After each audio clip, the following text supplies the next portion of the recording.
It's back to school time. This year, Sport Clips Haircuts will send you back in style with the prize package sure to send you straight to the head of the class. Visit sportclips.com/back-to-school for your chance to win. No purchase necessary. Ends August 25th, 2017. Must be 18 or older. Subject to official rules at sportclips.com. Void where prohibited.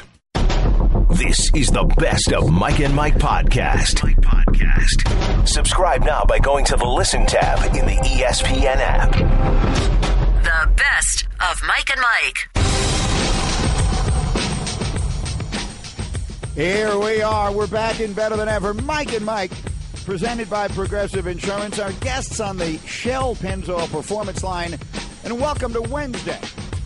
With a preseason game on the schedule tonight, a major championship beginning in golf tomorrow, and episode 1 of Hard Knocks in the books or on the DVRs, depending. Golic, nice to have that back now. It really feels like football. That always seems like the start of football when you start that show. I love that show, and it's the Tampa Bay Buccaneers for those that may not know, and for that reason, the obvious star of this is going to be Jameis Winston, who's Coach Dirk Cutter basically in this episode said, I know you're not Tom Brady, but you're basically Aaron Rodgers. Start to be like Aaron Rodgers. I mean, for the most part, that's what he said. Time for you at 23 years old to be the great quarterback that everybody thinks you're going to be.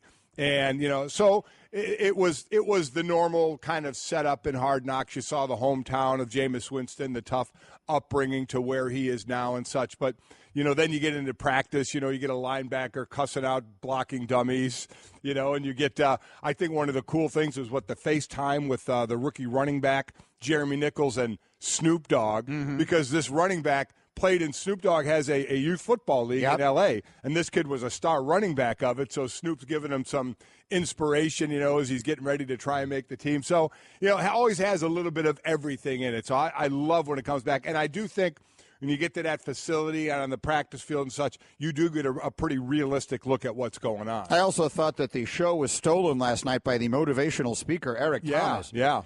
He was terrific. I did not get to watch the entire thing last night, but this morning that's supposedly what Jameis listens to every morning when he gets up, right? He is a relatively well-known – I have to admit, I didn't know much about him before this, but now I've read all about him this morning.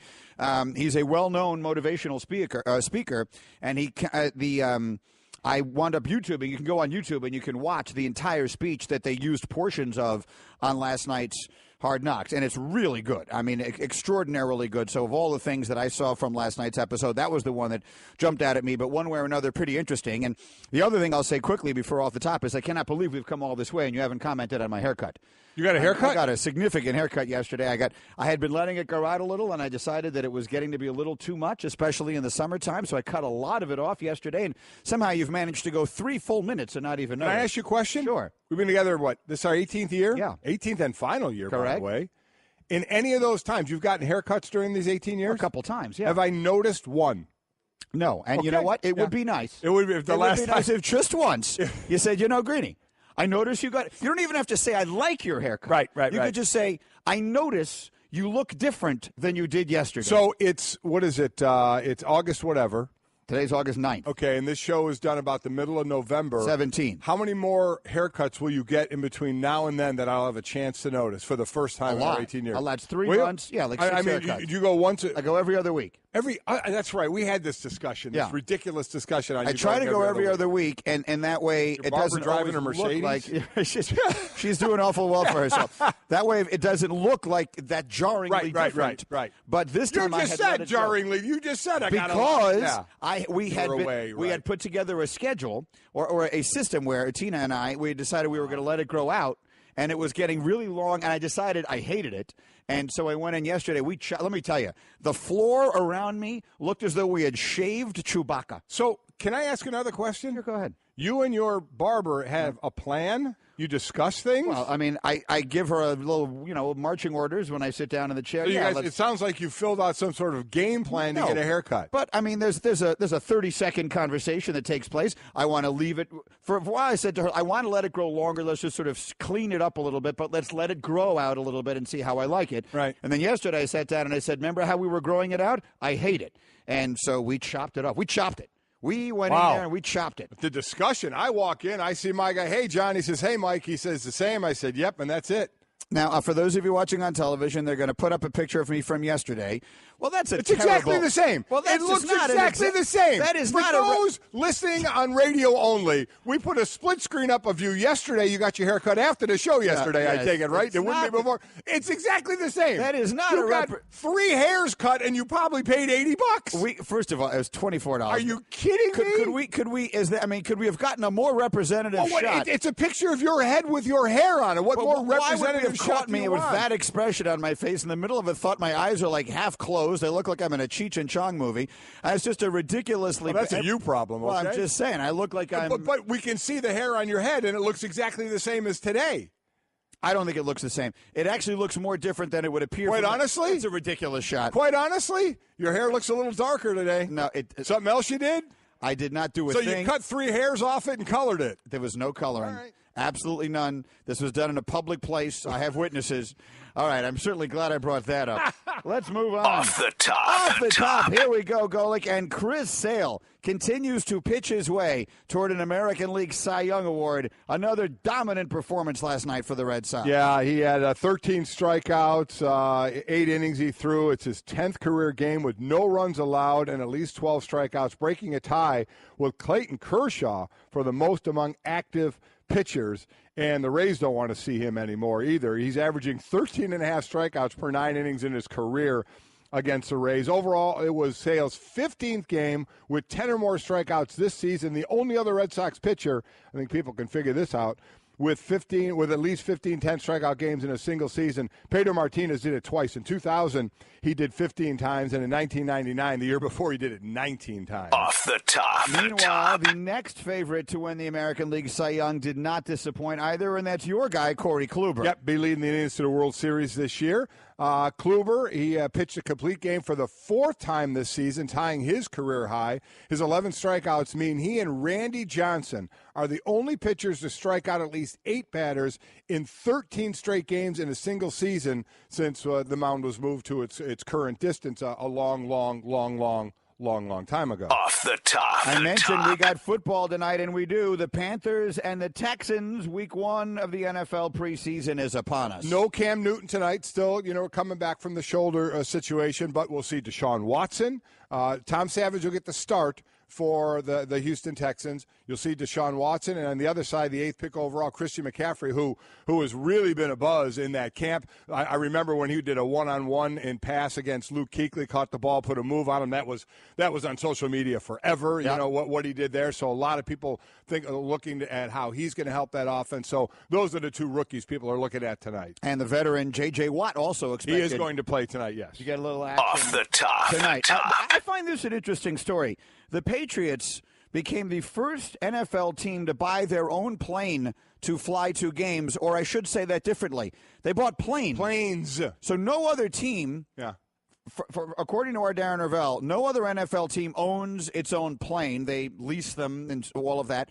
The Patriots didn't just get one, they got 2. They got 2. One, they got a backup. They bought 2 and not, some little prop jobs. They bought 2 767 Boeing wide-body jets, immediately retrofitted every seat, tore them out, and put all first-class seats in there. And that's what happens when you have all those Lombardi trophies, is you can do things like that, and they're just going to travel in style, or I should say, forgetting style, for the players' sake, they're going to travel in comfort, because that was always a thing. When we got on our charter planes, who got the first-class seats? And every team did it differently, whether it was starters or vets. All you knew is if you were a young guy, you were sitting in the back, sometimes 3 across, depending on the plane. Normally it was 2 in a 3, but these are all first-class seats. And finally, off the top. Floyd Mayweather sat down with our Stephen A. Smith in Las Vegas yesterday, a couple of weeks in advance of his fight with Conor McGregor. And as you'll hear in a moment, he's selling you on Conor McGregor after a 4-city tour in which he called him every nasty name you could imagine. Now all he talks about is how Conor McGregor has the advantage over him on paper. Boy, it's amazing how this whole thing goes when we all say Mayweather will win easily. They go on this tour, yell at one another, and then you find out all the seats aren't sold in the arena yet. Now, all of a sudden, Mayweather, McGregor, he's a fighter. He should be the favorite over me. This is going to be a real fight, gang. Buy tickets, buy pay-per-view, buy more. And that's what this is all about. You'll hear from that in just a moment. Mike and Mike Off the Top, presented by Progressive Insurance. Last year, over 3 million drivers switched to Progressive. Call or click today. Find out if you could save. I just opened up my Twitter inbox here quickly, and I see, here's from Maria. Greeny, I love you, but it looks exactly the same. It doesn't look the same. It looks exactly the same. That's a ridiculous camera shot. Andrea, that they put please up there. post that. Please post that up. I'll retweet it. Do everything we can to get that out. We get a better picture of me from yesterday. What do you want as a better picture? It shows your head with all your hair on it. Give me a shot of me straight forward. No, get that one down. Why are we putting that up there? You're basically tilting your head just a bit. But I'm not facing the camera. I mean, it's a bit off. You can still see like your mug hair. Shot. It's like here's the one forward, and then here's the one facing sideways. It is sideways. not a mug shot. Now you're lying. Now you're just flat out lying because you've been had. I'm not at all comfortable with it. What, you're suggesting I'm making this up? I didn't get a haircut yesterday? No. I'm suggesting you are overstating something I know you never do. The amount of hair. All of a sudden, you're talking about the hair that's laying on the ground there. There had to be 3 strands of hair. Oh, no. It was, I'm telling you right now, I mean, it was like we shaved down Chewbacca. Whatever. That's how much hair was on the ground around me when I was done with this haircut. Okay. They're trying desperately to get it. That's straight on. There is now a picture up that is straight and look on. How much more hair there is I had no more hair on your head. Yes, there's a lot more hair there. Get a snapshot of that one. Andrea, get it up. And so if those that are just listening on the radio, at some point be able to see it on social media, and you all will be able to join in the mocking of Mike Greenberg. All right. It's mockery, but it doesn't look as different as it feels. I'll tell you that right now. It feels awfully different. All of a sudden, you're as I look at that shot, see. I can see where you may think that. I can see where the uneducated, those who are not follically, studious. Right. She went down and got close to the roots, as Chewbacca was laying on the ground around you. I actually think it looks pretty good. Whatever. Okay, we're Mike and Mike. Let's get to business here. Floyd Mayweather sat down with Stephen A. Smith yesterday in Las Vegas. And look, here's the thing that I will say about Floyd Mayweather. There's any number of things you could say about him, and many of them not so nice. But the one thing I'll say is he makes no bones about the fact that he's a businessman. He's not trying to pretend otherwise. Nope. So, guys, get the one ready. We have some technical stuff today. So get the one ready where he says, look, we're all going to be smiling after this fight is over. Have that one ready in a minute. But first, here's the one that got all the attention, where Floyd Mayweather basically said, oh, yeah, for all intents and purposes, Conor McGregor, who has never boxed in his entire life professionally, should be the favorite in this thing. He's a lot younger. You know, when you look at the two on paper, when you look at myself and you look at Conor McGregor, on paper, he's taller, has a longer reach. He's a bigger man from top to bottom, a lot younger. So youth is on his side. And I've been off a couple years. So, and now I'm in my 40s. So, you know, if you look at everything on paper, it leans towards Conor McGregor. Nice sell job. I mean, listen, that's all he's doing. There is no chance on God's green earth he thinks he's going to step in that ring and believe anything he's selling right now. Everything they do is to sell tickets and sell pay-per-view. That's everything they're doing right now. And I'm not ripping it. I get it. But I know to take that soundbite, as far as I'm concerned, with a grain of salt, saying he doesn't mean a damn thing he's saying there. Well, look, let's face it. This is a sporting event that everyone understands is being put on for no other reason. Right. It's not as though this is doing anything for Mayweather's legacy. Nope. Beating Conor McGregor, whether it gets them, some people won't even count. But some people won't even count that. Right. I mean, there will be an asterisk in the minds of the boxing purist that will certainly not give Mayweather this one, considering he's fighting someone who has never fought in this discipline before professionally. So he has no. If he was going to come back for a fight, for whatever the best fight out there was, it would have been 500 people he would have fought before he would have fought this. Right. So there was no reason to bother pretending that this was about anything other than money anyway. And this is a monster payday for Conor McGregor, who I don't think will ever fight in the MMA ring again. I think he'll try and go above that as far as whatever he's going to do ancillary on the outside of that, but still be involved in it. But do we think he's getting – unless – well, he's never going to get a payday like this again unless they can build some monster payday that it's worthwhile money-wise to him to get back in the ring. Otherwise, I don't think you'll see it. So the one where he says we're all going to come away winners of this thing, that's the orange one? Is that the one you're telling me to hit? Okay, we're trying here. In my ear, I heard, we think so. Yeah, it's just so. Let's hope for the best. Come along for a ride with us. And I don't even think it's orange. To me, that's brown. Now, we've had this colored blind debate before. You look at this button over here, you tell me that's orange. But you think our orange chairs are red. So. They are red, and this thing is not orange either. But either way, Here, we hope, is the soundbite where Floyd Mayweather... Hit the button or I'm giving you a haircut. I'm going to hit it, where he says that no matter what happens, we all come away winners. When you're fighting at this level, there's no loser. When you're fighting at this level, there's no loser.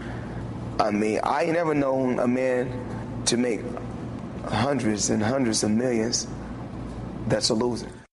I'm going to walk out that ring with my head up high. If you lost, I'm 49-0? I'm going to walk out that ring with my head high. I'm a fighter. What about your hand? Is your hand going to be raised high? I'm going to walk out the ring happy. Yeah. I mean, and what he's saying there, when you're fighting at this level, he's talking about money level, not professional level. He's talking about money level, and he's right. And as I said all along, when this fight's over and Mayweather wins this fight, which I have no doubt that he will, that Conor McGregor should they should meet in the locker room and clink glasses of champagne and say, we did it. Because there are no losers. As far as those two camps are concerned, there are no losers in this one. They are going to walk away with Floyd another, $100+ million payday, and Conor McGregor by far the biggest payday of his life. There's a 29-second one that I was sent here, guys, that says Mayweather, happiest people on earth sound is the one that I'm looking for. Let me know if we have that, because, again, it's the only reason I want to play it for the audience here is that it is a demonstration of the fact that he's not making any bones about the fact he's not. that this is a money grab. And all of us are participating in it. Yes. All of us are willingly putting ourselves in this. The people who pay $40 to go to a movie theater and watch this thing, the people who pay the $99 to watch it in their homes, and whatever it is, whatever despicable things were said in their media availabilities, their press conferences where they were late and they were nasty and they said one thing after another that made you want to take a shower afterwards for watching, and all of the history of Mayweather and everything else. We're sitting here opening up our own pocketbooks and handing this money directly to them. He is saying that's what it's about, and there are going to be millions of people willing to give money to it. That's the way this is going to be. Here's one more. Here's Mayweather, again, making no bones about it. August 26th, that day, me and McGregor are going to be the two happiest in Showtime. Me, McGregor, Showtime, and the UFC, we're going to be the happiest people on earth. August 26th. We're talking about $1 billion fight. We're talking about $1 billion fight. And, I've already, in the sport of boxing, I've already made somewhere upwards of $800 million.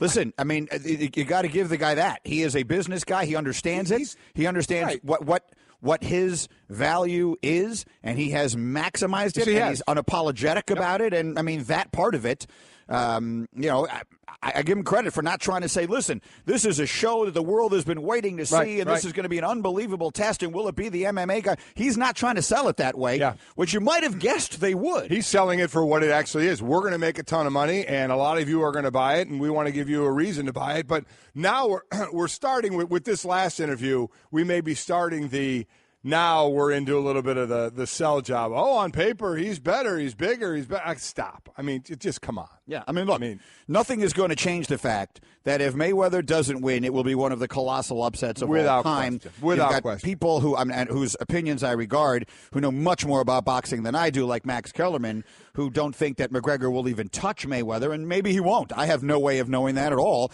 Again, I've said it from the very beginning. There is a circus. I acknowledge fully.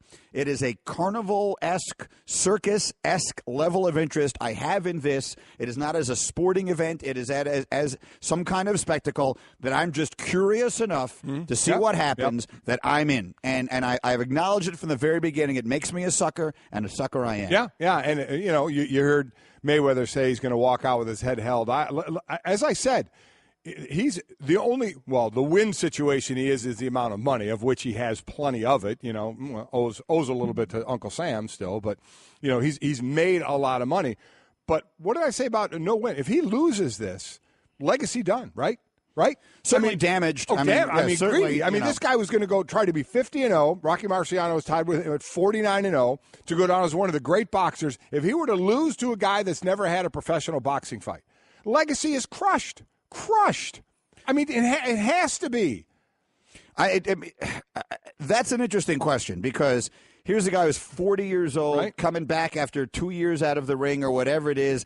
Does this diminish what he was when he was really at his prime and in his apex, when he was actually a fighter, as opposed to coming back to do this obvious money grab that everyone acknowledges is a money grab? And if he goes out there now and doesn't look ready and doesn't look good and gets caught by some ridiculous punch, does it diminish his legacy to some degree? Yes. I think it crushes it. The notion that anyone, if there are people, I don't think there are people out there saying he's the greatest fighter of all time. I don't think I agree with that. I agree with that. But yes, obviously he has a lot more. McGregor has literally nothing to lose in this fight. Exactly right. So long as he walks out of it, reasonably healthy. And Mayweather is the one from a legacy standpoint who has anything to lose, and no one expects him to lose it. The best of Mike and Mike. Here we are, back and better than ever. Mike and Mike, presented by Progressive Insurance. Our guests on the Shell Pennzoil Performance Line. Twitter reaction continues to come in on, of all things, my haircut, which everyone is diminishing. Lack of. Lydell tweets, my haircut is identical to the old one. Andrea put up like a fill in the blank, like what can you say about Greeny's haircut? Right. And here are just some of the reactions. Identical to the old one, invisible, a trim at best. It's neater. I noticed it immediately. It looks awesome. And finally, Dennis tweets, I think your hair has grown since yesterday. Maybe that's it, because it sure doesn't look cut. Funny stuff. Thank you very much for all of that reaction and more. Will Kane is on the way. Hall of Famer Kurt Warner will join us in an hour. Louis Riddick today. Stephen A. from Las Vegas, who interviewed Floyd Mayweather yesterday, will join us as well. And we'll do next question in just a few minutes. But it was UCLA quarterback Josh Rosen who had everybody around the country talking yesterday in a far-ranging interview with Bleacher Report. He said a variety of things, including that football and school don't go together, and that human beings don't belong in school with our schedules. He has been, in the past, outspoken on the issue of amateurism in college sports. Here's a direct quote. Look, football and school don't go together. They just don't. Trying to do both is like trying to do two full-time jobs.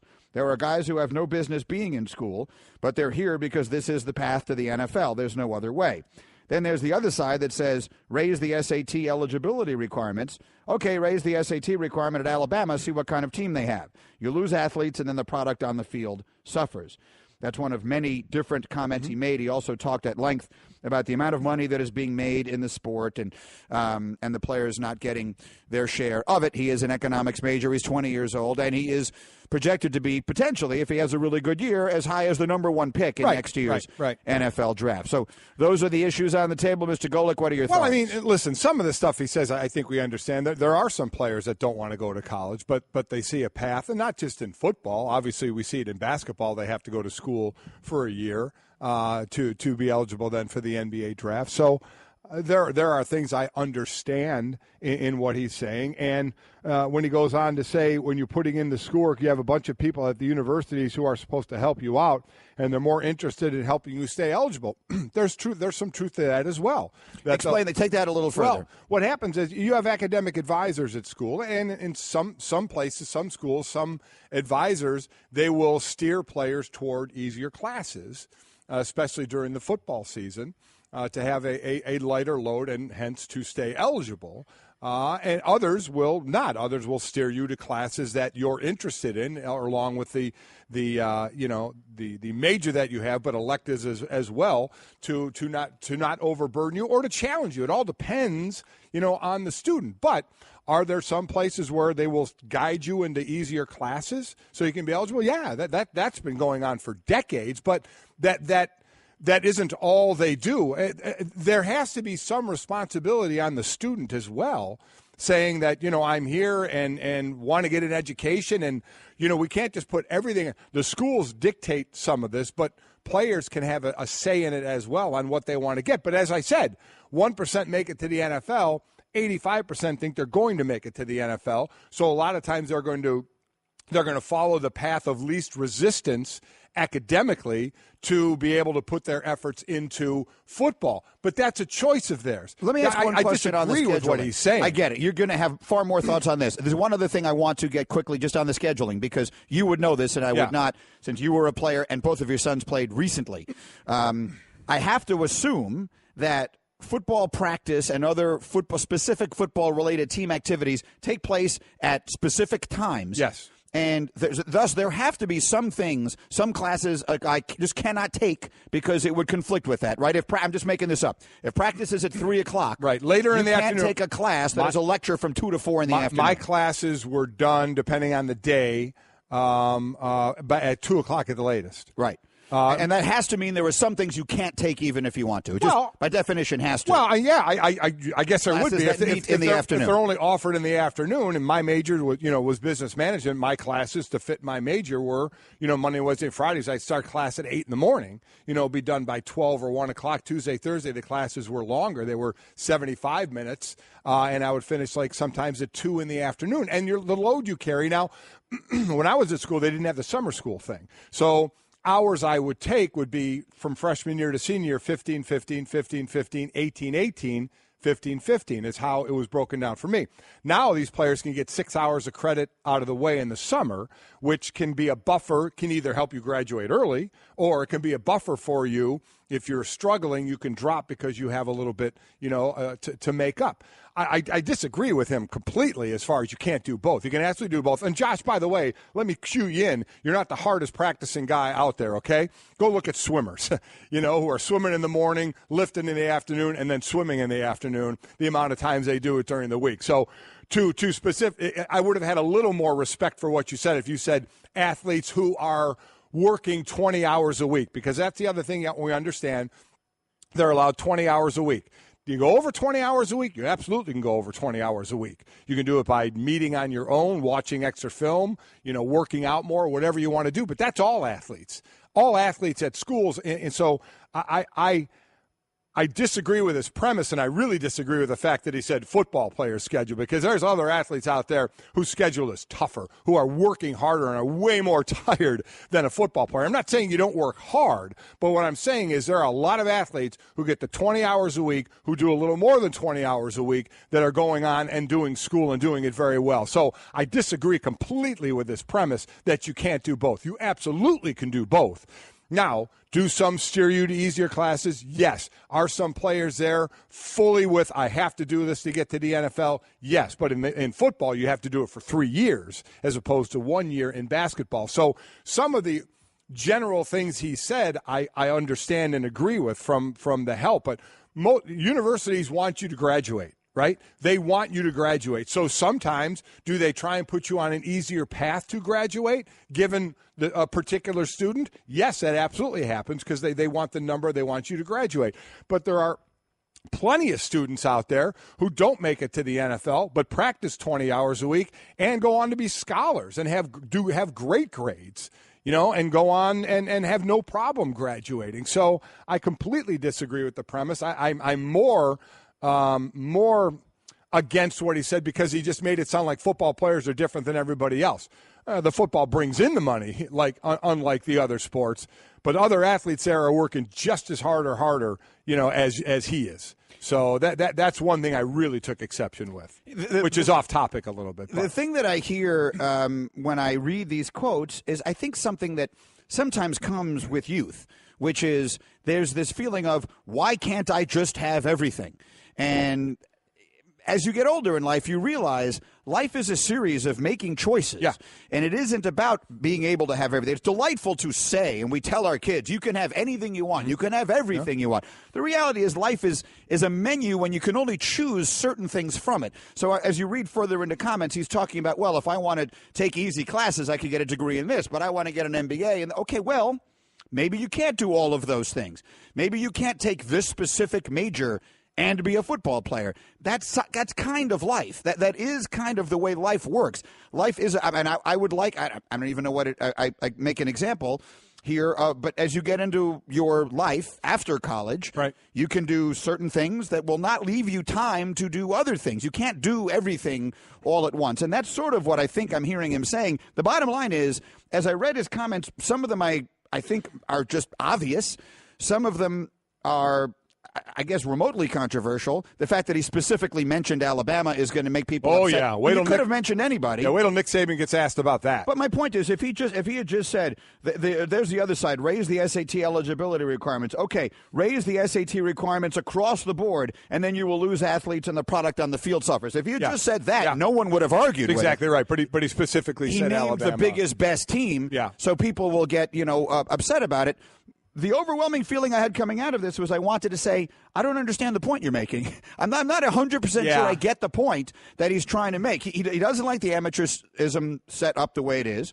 I generally speaking see with that. When UCLA got its new a deal with Under Armour deal, the 15-year, $280 million, he put it out on Instagram that said, what did he say? We're still amateurs. We're still amateurs. Love nonprofit. Yeah, exactly. So you get He's that all upset. the time. Well, I get that. There's a part of me that understands that. Right. There's a part of me that is willing to meet. I don't believe in the amateurism model exactly the way that it is currently set up either. And so I don't have any problem with the player expressing his problem. The overwhelming reaction I had to this, while I know the world was kind of set on fire by his comments yesterday, was I'm not 100% sure I understand what he's trying to say. If he's trying to say, look, we work really hard at this football thing, and thus, on some level, we don't have the same educational opportunities that let's just call them non-athletes, non-scholarship athletes, in this case, non-football players have.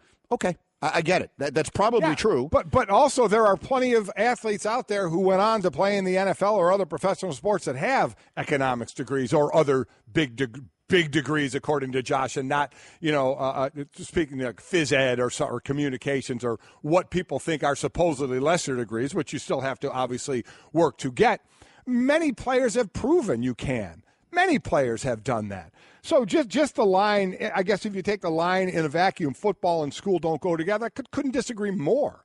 With that. You can make it work. You have to make choices about scheduling your time and doing what you do.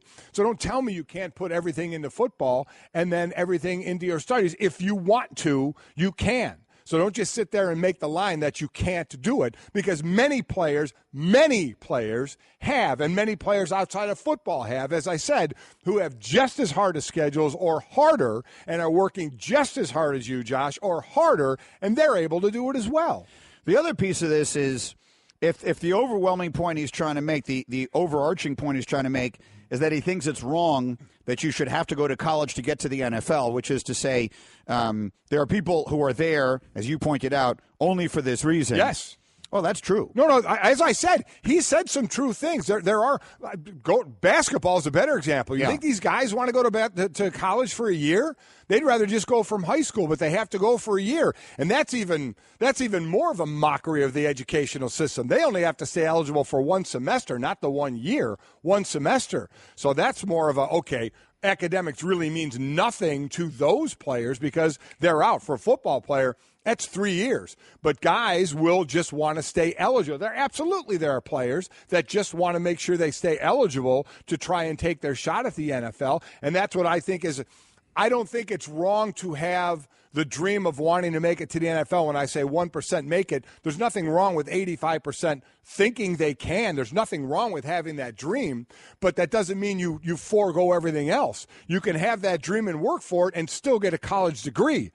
Josh, you can. You can do football and you can do school. You can do basketball if you're there for more than 1 year and do school. You can do swimming and do school. You can do lacrosse and you can do school. You can do these sports and you can do school. At some point, it is up to the student to make the choice to say, I want to do this, and I'm going to put myself in a position to do this. So what he's saying is football and school don't go together. They just don't. Trying to do both is like trying to do two full-time jobs. There are guys who have no business being in school, but they're here because this is the path to the NFL. There's no other way. That's a separate statement to everything else because, yes, and those are players who have made a choice that say, I don't really want to be here. I'm going to take the easiest possible path I can because all I'm working for is the NFL. That doesn't mean you can't do both. It's that player's choice to say, this is the road I'm going to take. And I'm not exactly, but that's the one where I respond with, Yeah, so what's your point? Right. I mean, there is exactly. You're right. Now the NBA is trying to create. They're trying to build up their. Now it's called the G League. For years it was the D League. That might give high school players a legitimate option of some place to go if they're not interested in college. There is no football equivalent to that. No, there isn't going to be in the foreseeable future. They've not. tried a million different things. It's not going to happen. Not going to happen. Basically, if you want to be a football player now, I have long been against the notion that you should have to stay 3 years. If a team wants to draft you, they should. But that went to court and lost. So this isn't changing. So, again, my response overall to Josh, and I don't mind a 20-year-old speaking out and speaking his mind. I don't mind it. God bless you. Sure, good for you. Sure. If he said those things to me, I think my next question would be to him, what exactly is the point you're trying to make? Right. We all know there are people who are in college only because they want to try and make it to the next level, and there's no other way of getting to the next level. I'm not sure exactly who that's hurting. It is giving them an opportunity, again, because the overwhelming majority of those kids who think they're going to make it to the pros aren't. Right. So they will get an opportunity that a lot of other people will not have. We don't sit and worry about all these kids who are actually much more interested in academics, but don't run a 4.3 40, so they don't wind up in college at all. The system isn't set up to protect them or help them. No one's worried about them. We're worried about these kids who aren't taking, or aren't on a path to become doctors. To me, this strikes me as a lot of very obvious comments. I'm not even sure I understand what all the. If he hadn't mentioned Alabama, I think this entire interview might have come and gone, and no one would have even noticed. Right, and but again, he doesn't write the headline. But when a headline is football and school don't go together, I mean, what's one of the first things you think of? Who said this a few years ago? Cardale Jones, said that. I didn't come here to play school. Yeah. He even said to Josh Rosen, "Chill, bro. Just he play tweeted school." At him yesterday. I saw. Yeah, because Cardale got his degree at Ohio State. So while again, as I said, some of the stuff he said is true about classes and about players' paths and stuff.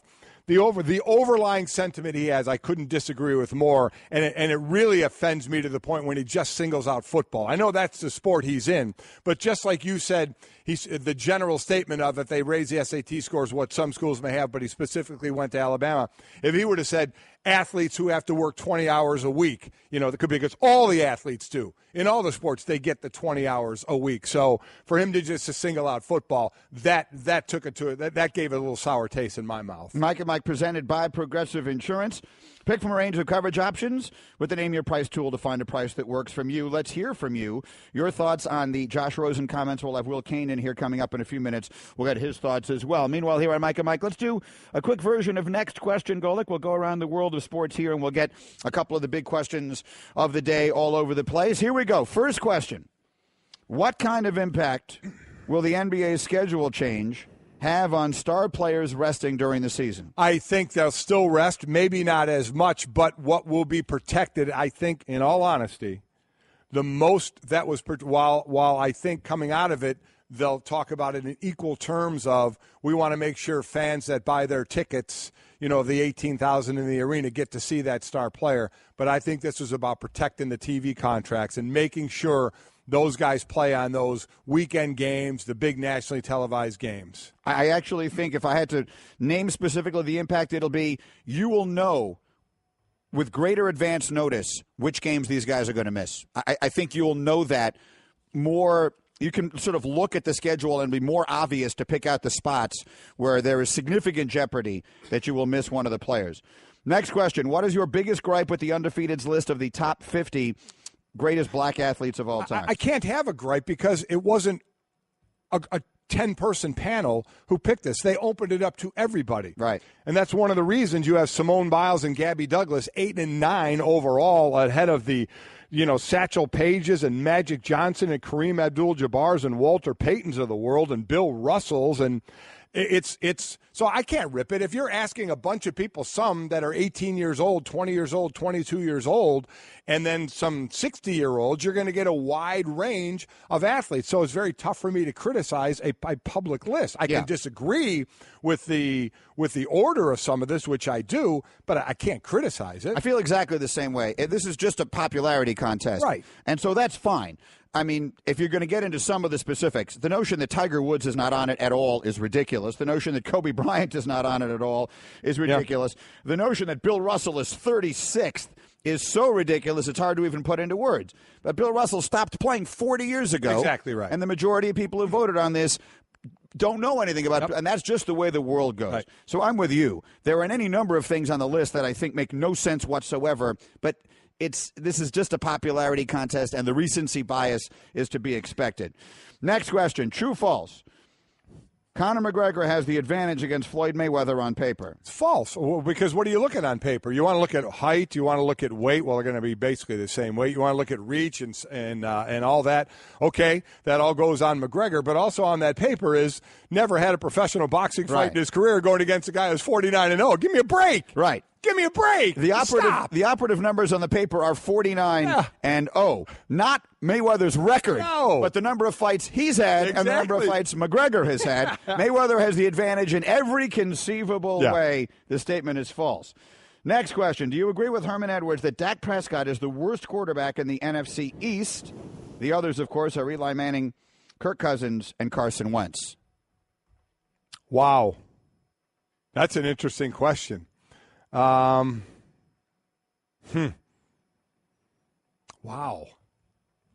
I mean, Carson Wentz had a nice year, but I don't know if I would sit there and say Carson Wentz is better than Dak Prescott. If you redid the draft right now, Carson Wentz went second. Dak Prescott went in the fourth round. Would you draft Prescott ahead of Wentz now? You wonder because you'd have to stop and say, okay, wait a minute. Let's look at weapons around. Yeah, if you flip-flop the teams they were on, would Wentz have done something approaching what Prescott did? Yeah, because he had the better talent there. That is a tough question. Wow. I'll give you some more time to think about it. I would say I do not agree with Herman Edwards. Who would you think in the NFC? You think it's Wentz? Yeah. If you gave me the option of those two guys right now, I'd probably lean that way. Dak Prescott picked everything up so well, and you could sit there and say again that he had the luxury of the offense he had, but I just loved what he did. I think I would do that. It's a division with really, really, really good quarterback play. Yeah. Next question. The owner of the Timberwolves saying he wants a face-to-face meeting with Andrew Wiggins before giving him a max contract is? His right. He owns a team. He's the one signing the checks. You want to meet with a guy before you hand him $100 and some million? Why would I have a problem with that? I have no problem with sitting down and having a chat with that guy. My response is something that should go without saying. Yeah. I don't know. I've never been the owner of a basketball team, but I can assure you if I was ever going to give anyone a max contract, I'd want to sit down and chat. Well, Greeny, we're halfway through another baseball season, and we're really seeing some players who stand out as winners. Kind of like business travelers who win at business by staying at La Quinta Inns and Suites. That's because you can put your La Quinta Returns loyalty points to work on the spot with instant free nights. Just drive up with no reservation and instantly redeem points for a free night that same night simply by using the La Quinta app. It's like hitting a grand slam. With an app instead of a bat. Well played. Prepare to win at business by learning more about instant free nights and check out the summer rates at lq.com. Okay, Kevin, for the grand prize of $1 million, what color is the White House? I know this. 5 seconds. Oh, switching to Geico could save you a bunch of money on car insurance? Okay. Judges? That's true, Kevin. They'll allow it. Congratulations. You're a winner. Woo! Geico, because saving 15% or more on car insurance is always a great answer. Will Kane is here to, Lord knows what trouble he'll get us into this morning as we'll go all around the world of sports with him. But the very first thing we'll do is I know that you two will bond over your mutual. The first thing you said when you walked in here this morning was you told us how much there was one thing that you heard today that you enjoyed. That was Golic singing Glenn Campbell. Not just Rhinestone Cowboy. Multiple songs, which I never had you pegged, Golic, for a country guy. I'm all country guy. I mean, now but even back then, I loved him. He mixed over into country and pop really well. The storytelling of country music in the pop world. I mean, I love the guy. I love so many of his songs. Now we can have a beer because 1970s country, that's my wheelhouse. There you go. That's where I live, right there. Waylon Jennings, Willie Nelson, Chris Christopherson. I bet Green. Yeah, me too. No, Waylon and I. That's absolutely right. Yeah. I'm getting a lot of notes here about Glenn Campbell, however. During a career that spanned 6 decades, he sold over 45 million records. In 1968, he outsold the Beatles Also, from December 64 to March of 65, he was a touring member of the Beach Boys, filling in for Brian Wilson on bass guitar. So a long and varied and extremely successful number of movies as well. career. He was an actor. I had no idea he was in True Grit. Oh, yeah, he's in a number of movies, but in True Grit, 1969. All right, so we start by bonding there, and now let's see where we go. With Josh Rosen in the news yesterday, we talked about it off the top of this hour, his comments about balancing school and football and all the rest of what he said. Will Kane, your thoughts? I think Rosen sounds a little bit spoiled. I think it's very possible. In fact, we have a long history of athletes balancing football and education, football and school. He says it's a poor fit, football and school together. I think he's fighting a long history and tide of people successfully balancing football and school. And not just football, any sport and school. For that matter, life and school. I was a collegiate athlete. I know how hard it is. I know what it's like to wake up and have a practice from 6 a.m. to 8 a.m. and then come back again and have a practice from 1 p.m. to 4 p.m. and to try to schedule classes in that window between 8 a.m. and 1 p.m. and then again at night. It's difficult. But difficult and not fitting together are not the same thing. And I think Josh Rosen sounds spoiled because he doesn't know, apparently, what other students in the world go through as well. But a way of you say spoiled. His you want to say about his upbringing. His father's a doctor. His mother, I believe, is a journalist. So I mean, he's had a I would say I don't know where you would classify that as upbringing. Comparatively privileged. Yeah, but that's that to me. I understand that it's worth bringing that up. This one thing to be spoiled. Look, I think that when you were young, this is the point that I tried to make at the beginning. When you were young, a lot of times, and maybe it is if you the more affluent the background you come from, the more you sort of mind is registered to think this way. Is you sort of feel like life is a series of limitless options. I want to be able to do anything, and that's probably true. But what happens is your mind takes that and says, I want to do everything. Instead of just anything, you've got a big menu and you can choose like one or two things. Like go into the restaurant of life, and you can get an appetizer, you can get an entree, you can get a dessert. Yeah. But you look at it and you say, I want everything on this menu. Well, I think he did say he wanted to own the world. Well, that's fine. At one point, that was one of his lines. That's a good thing to want. Yeah. I'd like to own the world also. We'd all like to own the world. Somewhere along the line, we figure out in our lives that's not on the list of options. Yeah. Here are the list of realistic options, and it sounds to me like he's a 20-year-old guy who kind of hasn't figured that out yet. I think you said it exactly right. There are some things, I'm sure there are some things that you cannot do in college if you're going to be a football player or a lot of other sports. What sport did you play, Will? I didn't even know that. Water polo. Water polo. Okay, so that's a brutal sport. I mean, that's brutal. The bottom line is, that people listen to that, the bottom line is you have to work the same amount. You get to work the same amount of hours as everybody else. As I said, some of the other sports too. So it shouldn't be just singled out to football That's players. what I mean. So, okay, but I'm not going to go as far as you did with that because he's being asked that, so he's just saying football. I don't know that if you said to him, do you mean to leave out the other sports? He would have said, yeah, they're not much either. So I get that sort of offends you. That part of it didn't register with me as much as he just sounds to me like a guy who's saying, why can't I have everything? Right. And the answer is because life doesn't work that way. If you want to be a football player, you want to be the quarterback at UCLA, you want to have a chance to be, a high draft pick in the NFL and all that comes with that, there are some sacrifices that you make. And one of them might be the scheduling in college is not going to be specifically what you might otherwise want it to be because of the time constraints. That's not a football college thing. That's a life thing. Absolutely. And for what it's worth, by the way, wanting to own the world is also the motivation to every bad guy in every superhero movie. Yeah. So it's not necessarily always a good thing. But see, the thing, this is why I say Josh Rosen is spoiled, Greeny, to your point. I don't even think you have to do an athletics comparison. It's not football against water polo against gymnastics.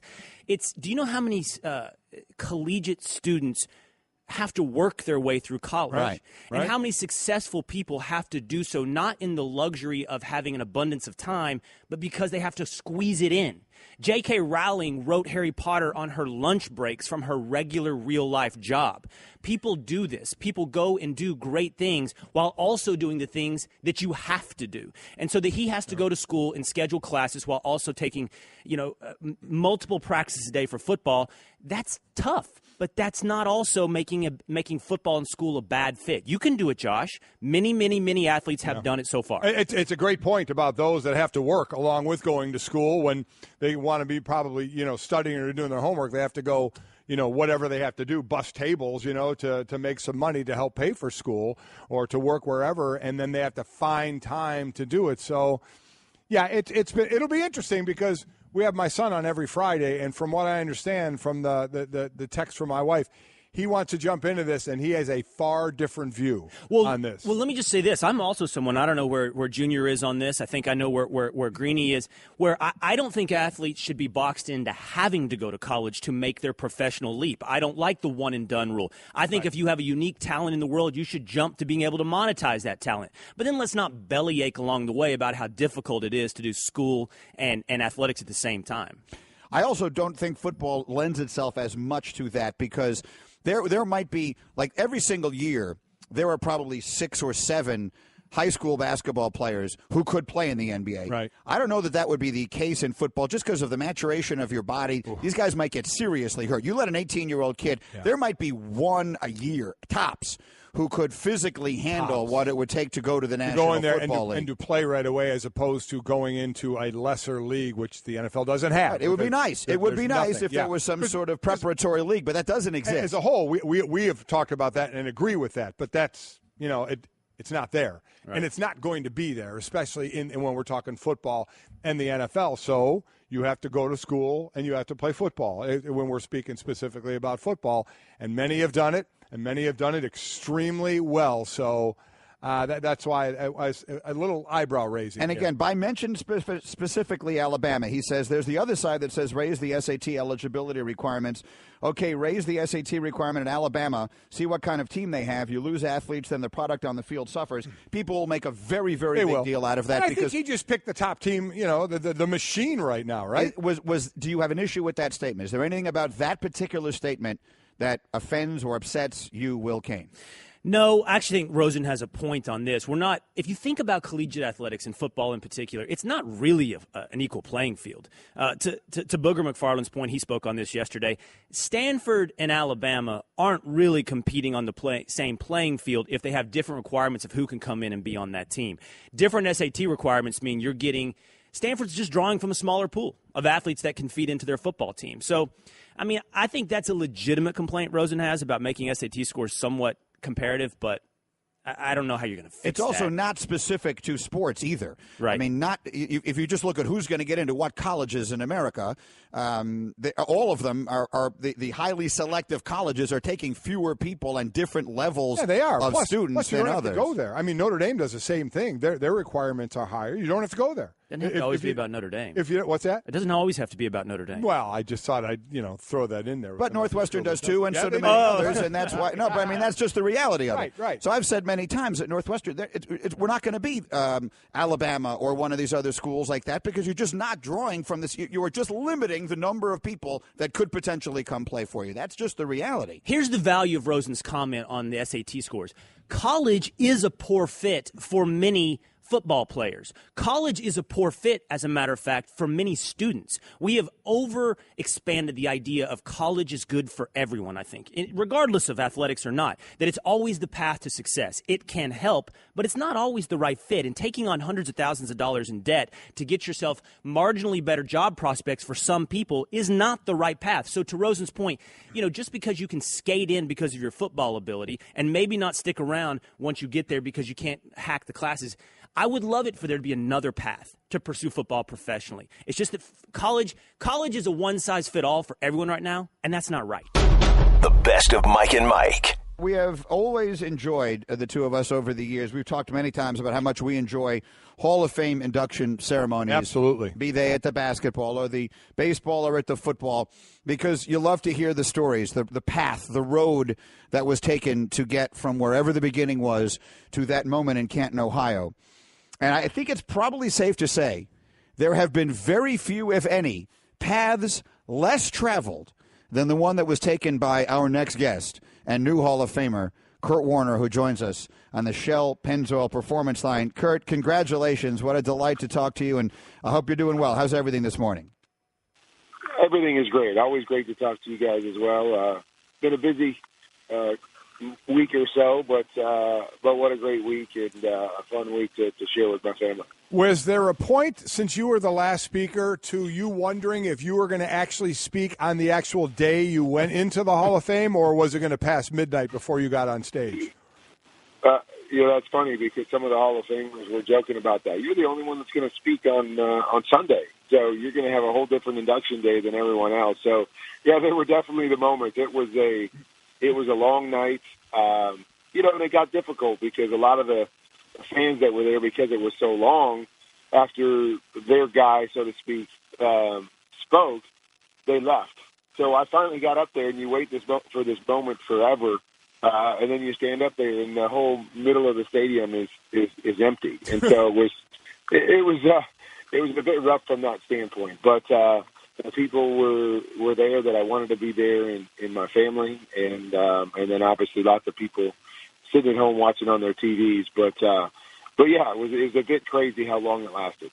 Mike and Hall of Famer Kurt Warner, I mentioned the road less traveled. It occurs to me we have an audience of people who probably don't know all of the details and didn't watch on Saturday night. So in your own words, how would you describe how it was that you got from where you were towards the end of your college life, let's say when you were 20 years old, to where you were Saturday night? Well, I mean, the first thing is you have great people around you that help to encourage you. But I think more than anything, when you're kind of taking the road that I took, you need a few people along the way that kind of keep and help you keep that dream alive. And what I mean by that is a few key people that at critical stages, stepped up. I talked about it a little in my acceptance speech. Like a guy like Al Luganville, who playing arena football, and he calls me in 1996 and asked me to go play NFL Europe. And after, a long story, I told him no. And a year later, he calls back again. I mean, very seldom do you have a guy that you've told no to that calls back and gives you another shot. I mean, obviously, the arena football, when I'm stocking shelves in a grocery store, to have a coach call me and say, hey, we want you to play football for us. And, Iowa was where I was from, and they just started a team. And so, just a lot of moments like that where you're on the cusp of going, okay, how long do I do this? Am I ever going to get another shot? And then somebody kind of steps in and goes, hey, we'll give you a shot to do this. It may not be the ultimate dream, but it's a shot to kind of keep you going and keep that fire burning. And so that was really the key for me, is having some of those key people stepping up at key times. For those that don't know the path, undrafted with the Packers in 94, Iowa Barnstormers for a few years, of which in 95 and 97, of which I covered many games down in the barn there and really enjoyed that. A year in NFL Europe with the Amsterdam Admirals, and then the Rams, the Giants, and the Cardinals. So you just kind of talked about that, keep the fire burning, the ebbs and the flows. Was there a point, or I would imagine there was, what was the closest point you came to where you thought, this is not happening, I need to get on in the real world?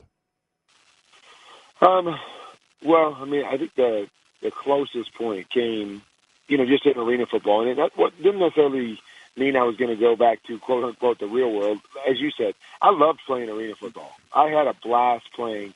I fell in love with the game again. It was a perfect environment for a quarterback. I was making decent money. But there was times in there, I played 3 years. As I was getting into that third year, where I kind of thought, okay, that other dream isn't, probably isn't going to happen. How many 27-year-old rookie quarterbacks are there in the NFL where a team's going to step up and say, hey, we need to give this guy a shot? So it got to about that point where I was starting to relegate myself to, well, maybe this is it. Maybe this is the future. I play arena football for 10 years, and I have a professional career, even though it's not the one that I had always dreamed of. And that was probably the closest. Just as I got older, you start to think, man, who's going to do that? It's hard enough to play the quarterback position, then try to groom somebody when they're 27 years old. It was at those moments where I started thinking, okay, maybe it's time to let that go and kind of develop another dream. And the next thing you know, Trent Green gets hurt, Dick Vermeil is crying, and Kurt Warner's in the Hall of Fame. We're Mike and Mike, presented by Progressive Insurance. So obviously it was a wonderful night, and all of us who have appreciated your career, we're thrilled to see it happen for you. Let's talk a little football with you if we can for a moment here. There's a bunch of stuff going on. You played until you were 38 years old. And we've been talking here the last couple of days about how players are playing and excelling at an older ages. Tom Brady is 40. Roger Federer is 36. LeBron James is 32. Things like that. As you got older, what parts of it got harder? What things became more complicated? And what will be the biggest challenges for a guy like Brady, as great as he is, trying to continue to play at that level at that age? Well, when I retired, physically, I felt like I could continue to play. I feel like I could still play right now from a physical standpoint. In great shape, can still throw the football, all of those things. The hardest part for me became the mental grind and wanting to do it mentally. When I was here in Arizona at the end, I was asked to do a lot for this team as far as not just playing on Sundays, but helping the game plan, helping to coach some of the things that we were doing. And so it became such a huge grind. I wasn't sleeping very well. The last Super Bowl I played in, I weighed in at 201 pounds, which I had never, I hadn't weighed since I was a junior in college, just because of the stress and the pressure of that. So it started to become more of a job and less fun from that standpoint, and it was taking me down a road I didn't want to go down. Tom Brady obviously doesn't seem like he's going down that road. I think the blessing of situations like that is he's been in the same system forever. And so he knows, what the system's going to be. They know the plays. It's not the stress from that standpoint where they've got to recreate the wheel. So now a huge part of it is staying physically ready, which we know with a lot of these guys, Drew Brees, they keep themselves in great shape. They know the system that they're in. They just kind of have to plug and play. And, then the other thing about a Brady is that he gets the ball out of his hands so quickly that he doesn't take that many big hits. He knows how to protect himself from that standpoint. So all those things combined, I think, lend themselves to being able to play longer. The guys like me and Brady, we played first with our mind and then with our body. So you don't even have to be able to throw it as far as you used to. You anticipate, what you're seeing, you get the ball out of your hand, you're accurate. So it doesn't surprise me because, as I said, I feel like I could have played a lot longer. It was just a mental grind. And I think if they stay away from that, physically, they'll be good enough at that position if they play it by throw first, and not some of these running quarterbacks to play longer. Pro Football Hall of Famer Kurt Warner joining us. It's got to be nice to be introduced all the time that way now. It's got to be a very cool thing. From the older quarterback and Brady to the younger guys, the Pat Mahomes from the Chiefs, the Mitch Trubisky's from Chicago, Deshaun Watson, who will play tonight from the Texans, Deshaun Kaiser for the Cleveland Browns, all guys that are looking to at some point be the future of their team. So when preseason starts, Kurt, and we're watching these quarterbacks, we all watch them a certain way. What do you watch as a Hall of Fame quarterback? When you watch a young guy play right now, what are you looking for in these young guys to see how they progress? Decision-making. I think that's, to me, the biggest key always at the position, but especially for young guys. Is they might miss some throws early on. I don't worry so much about that, but it's about where the throw is going, and are they making quick decisions with the football, especially when you think about where college football is right now. So many of these systems are these spread systems where it's about numbers. It's not really about reading anything. Guys hold on to the ball and look at one guy. You just can't do that at the NFL level. We've seen that over and over again, that you have to be able to translate it to the NFL, make quick decisions, see what defenses are doing, and get the ball out of your hands. So that's what I want to see early. I think coming in, these guys were at different places in their progression as, a drop back, read the defense type quarterback. So I'm interested to see where they're at. I've talked to a couple people already about Deshaun Watson, and they are extremely happy with where he's at right now. And I felt coming out that he had the best chance to get ready quickly. But it's all different when you get into a game, and teams are doing things a little bit different than you see in practice every day, and you have to think quick and still see what's going on. So that's what I'm looking for is what do they see? Do they see it well? Can they react to what a team does to them early on? Or do they need a lot more work to get used to running offenses the way you have to in the NFL? Kurt Warner's with us on Mike and Mike. Won a Super Bowl during his career. Also lost 2 of them, and both in heartbreaking. Hey, what's that? I mean, we don't have to talk about that. Well, we kind of have to set up the next question because I read, and Matt Reiner's the reigning league MVP, and they lost. I mean, you want to talk about a heartbreaker, right? You lose a game that you're leading 28-3, and I saw a story that at their camp, they're not talking about that loss as though it was the Super Bowl. They just are saying, we lost our last game. Last year we lost our last game. They're not using the word Super Bowl. So people try and find different ways, I guess, psychologically to deal with it. There does seem to be something about this Super Bowl hangover. What is it, Kurt? What makes it so hard to come back from that loss? What makes it so hard is when you feel like you've missed an opportunity. And, you don't get there very often. You understand how hard it is. And, I remember when we played New England, and we were favored. We were, I think on paper, a better team. We didn't play better on that Sunday. But you walk away and you go, man, we missed an opportunity to win that. We should have played so much better. If you're Atlanta, I mean, obviously the huge lead, and you let that get away from you, and you're just like, we should have won that game. So what happens is, instead of really celebrating the last season and celebrating how far they got and how they could have been world champions. It didn't work out, but they could have been world champions. We kind of go, oh, man, we missed an opportunity. We've got to right that wrong this year. And so you carry last year into this year, and you try to, be perfect. And you try to, hey, we're going to take that one final step. And by doing that, it carries with you into the next season, and you can never really be a new team. You can never really let the new season kind of come to you and process that, because a part of you is still holding on to last season. I remember when we lost our Super Bowl here in Arizona, and I told Coach Wisenhunt, I said, one of the biggest things I think we need to do is celebrate where we got. I know we lost at the end, and it was hard, and we want to try to go win it next year. But we have to celebrate that moment because it was a great season for us. When I was with the Rams and we lost to New England, I never felt like we really celebrated that. It was more of a disappointment. Even though we got all the way to the Super Bowl and had a chance and lost in the last play of the game, we didn't really celebrate that season because our expectation was to win it.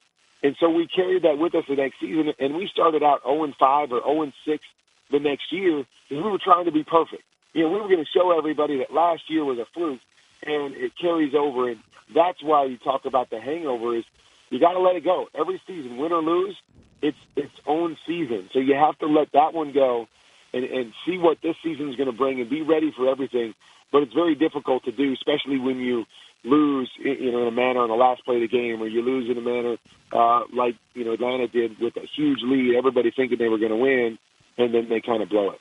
One of the reasons I've always said about players, the negatives stick with you a lot longer than the positives, and that may contribute to the hangover as well. Kurt, you're a Hall of Famer now. Your wife Brenda, she introduced you to that. Been your best friend forever. You have a house full of kids. Are you treated any differently in your house now that you're a Hall of Famer? Well, you guys know better than that. Yeah. That definitely does not happen. Still, if there's one place to be humbled in life, it's at home. And so, my kids are always letting me know, even though, like my boys who play football and kind of dream of being where I am, that they recognize, I think, with this, what that meant for me as a football player, and that Dad was a pretty good football player. But they're still the first ones to let me know. As I joked in my speech, I mean, every time they play Madden, they like to play against me and then tell me they intercepted me 5 times, or they tell me how slow I am. And so, yeah, it's the best place in the world because, you can enjoy the triumphs and you can have people there with you when you have the struggles. But they also do a tremendous job of keeping you humble and keeping you where you should be and letting you know, I don't really care how good you were, on the football field, Dad. You're still just dad to us. And, so they're great at that. I haven't got any perks yet for having the gold jacket. Maybe if I wear it around the house, they'll recognize it a little bit more. But I love my family, and they do a great job of keeping me where I should be. You got to wear the jacket I'm assuming you're wearing the jacket right now, right? I mean, you can't. I would never take I'd shower in that thing. Yeah, a lot of people say that. It's like, do you wear it everywhere? Do you, is it like a bath robe or something? But I haven't even taken it out of the bag yet since I got it home. But we'll see where we can break it out. All I know is my wife said that gold color doesn't go with a lot of things in her wardrobe, so I'm not sure how many times she's going to let me wear it out with her. Well, the boss speaks. That's the end of that conversation. I'm with you. Kurt, exactly. Well deserved and a class act. Congratulations, thanks, and Kurt. Thanks very much. We'll talk to you as the season gets started. All right, sounds great, guys. Hey, everyone, Mike Golic here. Support for the Mike and Mike podcast comes from our friends at Rocket Mortgage by Quicken Loans. Chances are you're confident when it comes to your work, your hobbies, your life. Rocket Mortgage gives you that same level of confidence when it comes to buying a home or refinancing your existing home loan. Rocket Mortgage is simple, allowing you to fully understand all the details and be confident you're getting the right mortgage for you. To get started, go to rocketmortgage.com/Mikes. Equal housing lender, licensed in all 50 states, NMLS, consumeraccess.org number 3030. Good morning, Louis Riddick. Men, what's going on? Did you watch any of this, the Ocho stuff? Any ESPN I saw some of it. I saw a little bit. That what was it called? What's the golf throwing the frisbee? Froth. Froth. It's called disc golf. I kind of like that one. Yeah. I kind of like that one. And dodgeball's sweet now. I mean, I'm all for trying to crush somebody with the ball. Yeah. On a trampoline. That's just incredible. Yeah, I'm all for those things, man. I saw a lot of the football frisbee as well. I watched some of that. You know what I never did? I never played Red Rover either, man. You never played the game Red Rover? I've heard it, but I've never. Red Rover, St. Louis. Yeah, I've heard that. I've heard that as well, but I never played that. Look, tag in our neighborhood was like basically crush. If you're you're trying to crush somebody and not be it. It was that simple. Got really physical. It was the brutal. In my neighborhood, south side of Willowick, you didn't want to go there. Yeah, no, we didn't have so much of that. But I did enjoy the Ocho activity. All right, let's get through some business here with Louis Riddick. We've got a lot of stuff. Let's start with the Cutler move. Now, you've been there. You've been in these front offices where something happens. Now, I don't know if you ever lost your quarterback in preseason, but, we all pay attention when it's a quarterback. Mm-hmm. But for teams, they always lose somebody in preseason, right? It could be your right guard. It could be a outside linebacker. So take us to that first meeting. Tannehill's down. Who's in the room? What's the conversation? How quickly do you have to act, and how do you think they arrived at Jay Cutler? Well, I mean, that starts at the very top. Obviously, ownership, principal decision makers, GM, personnel director, head coach, offensive coordinator, which really in Miami is pretty much all the same guy as far as head coach, offensive coordinator, a guy whose opinion who counts the most, and that's Adam Gase. Look, those kind of situations, especially when you're talking about quarterback, you kind of like really try to get a lot of the opinions out of there, and you ask the guy who's calling the plays, who's teaching that position, what do you want and what do you need? Because that's a very unique position that has a lot of nuance, a lot of relationships built into it. And that's why, look, as much as people want to hate on Jay Cutler, and I've hated on Jay Cutler as much as anyone, I said he's the ultimate tease. And I said, that Blake Bortles was about to take Jay Cutler's mantle as far as being the ultimate tease in the NFL. This is the good fit for them and for what Adam wants to run, how quickly he can get him up to speed, and then how he can keep the rest of the offense moving along. It just makes sense that way.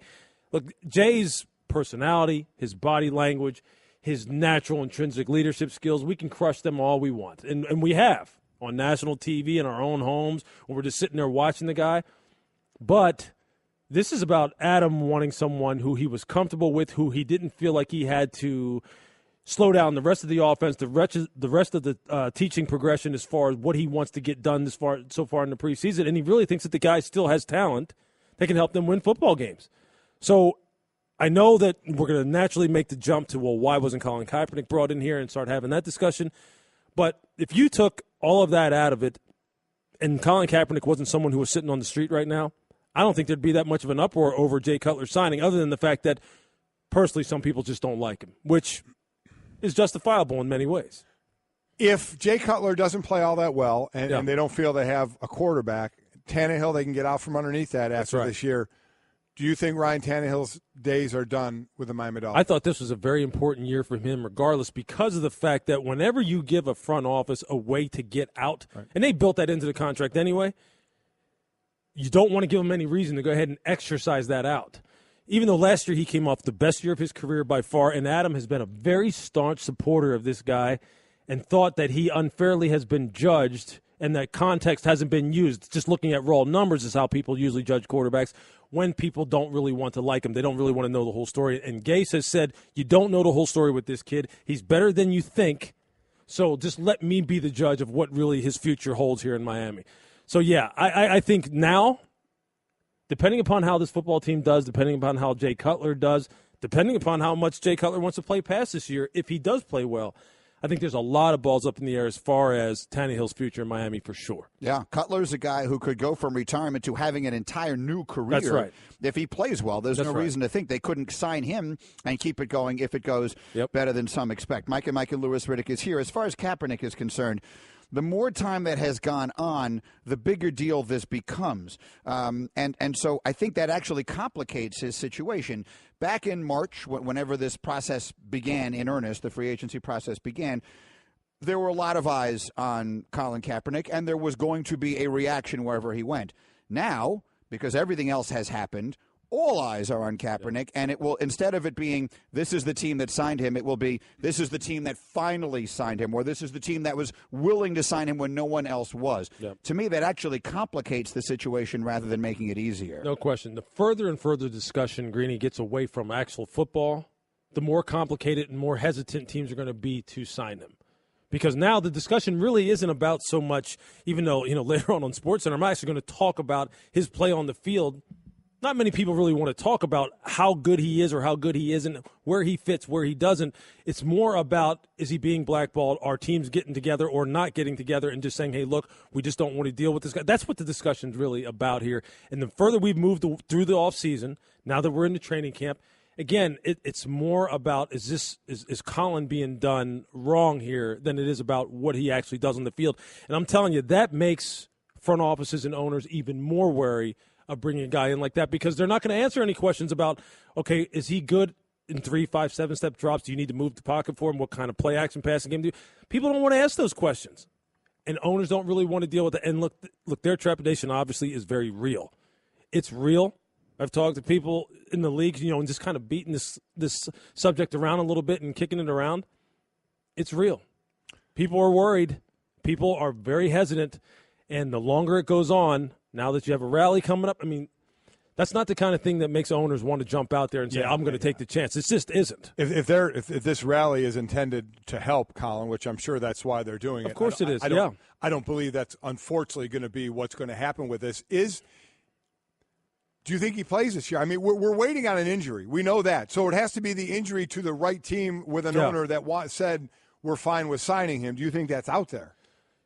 You know what? I honestly think from a football perspective, there are teams that would have signed him and said, hey, look, I think we can adjust our offense enough to really highlight his strengths and minimize his weaknesses to where he's better than what else is available.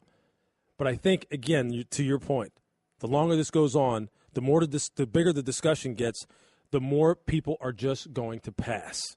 They just are. And I'm not optimistic, to be quite honest with you, that he gets signed. Give us a thumbnail of what your breakdown will be on SportsCenter. Because there's so much debate. Yeah. Most of us didn't sit around and watch every game the 49ers played last year because they were a bad football team. That's the numbers were pretty good. The team was really bad. You obviously have broken down the tape. What exactly is he? Let me look at it big picture first. Look, his offensive line wasn't very good. Mm-hmm. There were many plays where Colin was getting crushed. Couldn't set his feet, couldn't step into throws. They weren't helping him very much at all. His perimeter weapons, not very good. The wide receiver core that he played with was average at best in the NFL. So it's not like there's a bunch of people out there running around with tremendous amounts of separation where there's easy throwing windows for him. That being said, look, Colin is best to me when he is moving his feet and he's outside the pocket and you change what they call the launch point, right? So he's throwing out on the perimeter. He still can put the ball into some tight windows and throw the ball as hard as he ever has. Touch has always been an issue with him. Deep ball accuracy, 11 to 20, 20 to 25, 30 plus, those throws he struggles with. But there are many times where the guy was getting absolutely just harassed in the pocket, and he made some nice throws now. Some plays where he extended time, saw the whole field, distributed the football the way he needed to. That in of itself, from a football perspective, Greeny, is enough to say he's at least a number 2 quarterback. Oh. He's at least a guy who you could put in 4 to 6 games if your starter went down, and he could hold the fort down, and you could kind of massage your offense enough to where he can help you win football games, at the very least. As far as him being a traditional drop back passer and being a 16-game starter at this point in his career, running some of the offenses that teams want to run, look, you're going to find people who say he could do it. You're going to find people who say no way he can't do it. But he should be on a roster. From a football perspective, he should be on a roster. If he doesn't get on a roster this year, is his NFL career over? I just think, again, as time goes on and the conversation gets bigger and bigger from a social injustice perspective, which is what Colin was fighting for in the first place, I think people are going to step back and step back and step back. Whether you agree with that or not, and we know that what Colin was fighting for was the right thing, obviously, I think people will they're going to err on the side of caution as far as how they see things. The best of Mike and Mike. Here's what I genuinely want to ask you, because we've played the interview, significant chunks of it all morning long. Is there anything in what he's saying that gives you the impression that he is less than 100% certain that he will win this fight as easily as most everyone else thinks he will? No. I think that it's all to promote the fight. I think he's trying to give the impression that he anticipates Conor McGregor will be tougher than people realize, because Floyd is all about his business and about his money. He's unapologetic about it, and he wants people to buy the fight. But I think he fully expects to embarrass and humiliate Conor McGregor. Whether he knocks him out or not remains to be seen. Hasn't had a knockout in quite a long time. Victor Ortiz being the last, and then, of course, Ricky Hatton. Only 2 knockouts he's had pretty much in the last 9 years. But he is a guy that knows that he's a brilliant boxer. I think he's the greatest defensive fighter we've ever seen. And going into the ring against somebody that has never boxed professionally in his life, Floyd expects to destroy and annihilate and humiliate this guy. I think that's exactly what he's intending to do. He's just trying to sell a fight. Completely 1,000% agree with you on that. He's selling, and he's also at other points made no mistakes, no thought that this isn't about the money, and he's always been upfront about that. Let me ask you this, because this was a sell job, I completely agree with you. We started to read that all the tickets weren't sold in the arena, and I don't know where we are on the pay-per-view and all that. Obviously, we'll find out at some point. Greeny and I are going to buy it. We keep talking about people that have bought in and are going to buy it just for the experience of this.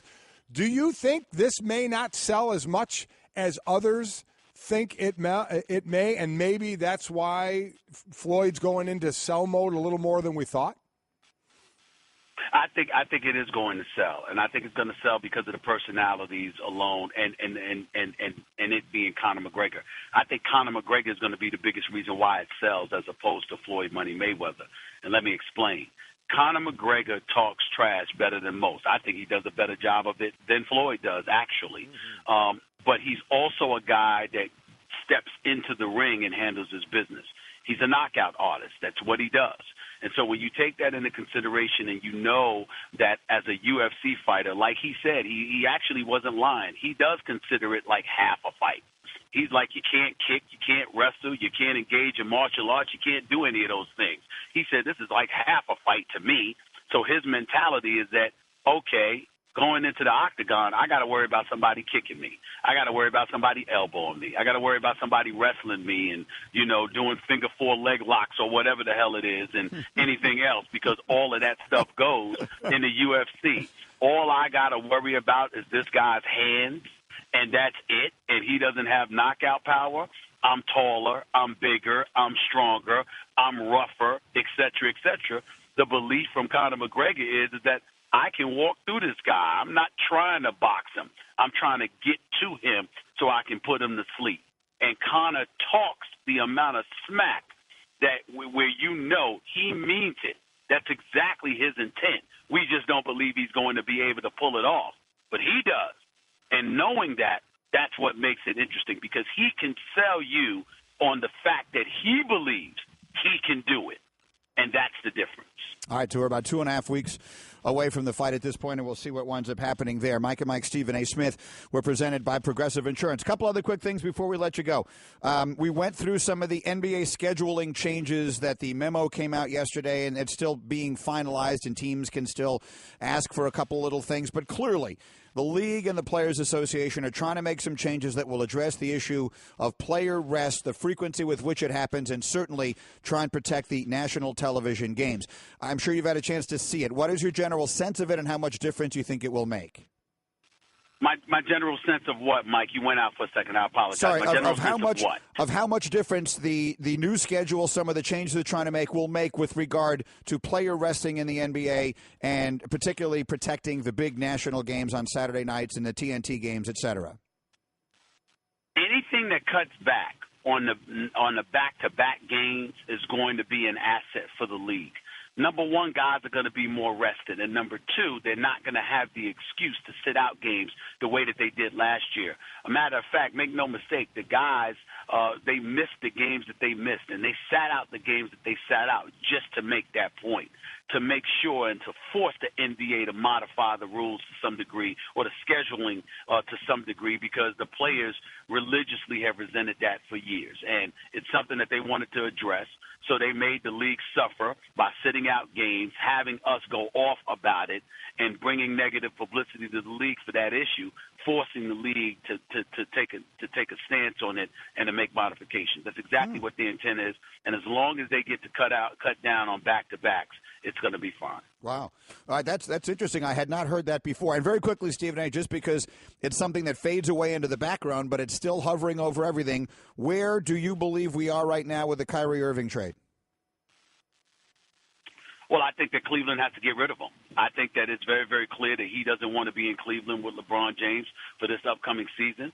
I think LeBron James is salty about it. He's going to be a professional and deal with whatever circumstances are presented to him. But I think they understand that in terms of that locker room and what it takes to really, really pursue another championship, the likelihood is that they're going to have to move on from one another, because that's going to be the storyline all year long if they don't. It's all we'll be talking about. It's all they'll be asked about, and as a result, it'll be problematic for them. Another topic going around is the 20-year-old quarterback at UCLA, Josh Rosen, who has come out and basically said football and school don't go together. Said some other things about some players don't want to be in school, and some other things about how schools help or do not help. But your general consensus on and thought on his belief that a football schedule, nobody should have a football schedule and have to do school at the same time. I don't have much of a problem with it because of the sport that we're talking about, Golic. If it were basketball, I would not want to hear that, because you have the license to come straight out of high school, or actually just be out for 1 year and then go pro. So because of that, it would bother me more if it were a basketball player, because the road to the professional ranks is significantly easier, whereas in the sport of football, you can't come straight from high school to the pros. You've got to put in at least 2 years in school before you're even allowed to enter the NFL draft. So because there's that developmental process that they mandate take place, I don't have a problem with a collegiate athlete feeling resentful for that when they know they have the ability to go to the next level. If their mentality is, damn, I got to be here in school for the first 2 years before I'm allowed to do that, I can understand their resentment in that regard, because why wait if you don't have to? Well, I mean, I accept that in football more so than other sports. It's two different things. I mean, if you want to, if you don't like the rule, understandable, but to say that they don't mesh, to say, okay, I have to go to school, you can not like that, but then to say nobody should have to have a football schedule and go to school, to me, that's kind of a separate thing. Saying you can't do both. You're right. You're right, Golic. I didn't separate the two. I was just speaking from a generic perspective as to him saying, the point about football and, it doesn't mesh with school. In other words, I wish I could just go straight to the pros. I wish that I didn't have to go through this process. I was thinking about it along those lines. I didn't compartmentalize it the way that